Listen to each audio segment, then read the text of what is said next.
మానస Pritam serial నటులుగా మంచి గుర్తింపును సాధించారు. మానస ముద్దమందారం సీరియల్ ద్వారా మంచి క్రేజ్ సంపాదించగా, ప్రీతం మనసు మమత సీరియల్ ద్వారా మంచి క్రేజ్ సంపాదించి ప్రస్తుతం సత్యభామ పాపే నవజీవన్ జ్యోతిలో నటిస్తున్న విషయం తెలిసిందే.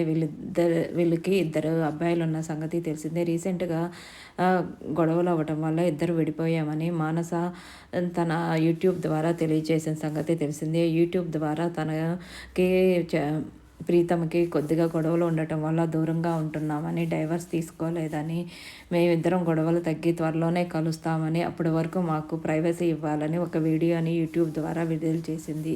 ఇది చూసిన నెటిజన్లు ప్రీతమ్‌ని తిడుతూ బాగా నెగిటివ్ కామెంట్స్ పెడుతున్నారు. భార్య పిల్లల్ని దూరంగా పెట్టుకొని నువ్వేమి సాధిస్తావు అంటూ నెగిటివ్ కామెంట్స్‌తో బాగా తిట్టిపోస్తున్నారు. దానికి హర్ట్ అయిన ప్రీతమ్ మా మధ్య గొడవలు ఉన్న సంగతి తెలిసిందే. రెండు వైపులా ఉంటాయి తప్పులు. వాటిని ఆలోచించి కామెంట్స్ పెట్టండి. నాకు తిట్టడం వచ్చు. మాకు కొంత ప్రైవసీ ఇవ్వండి.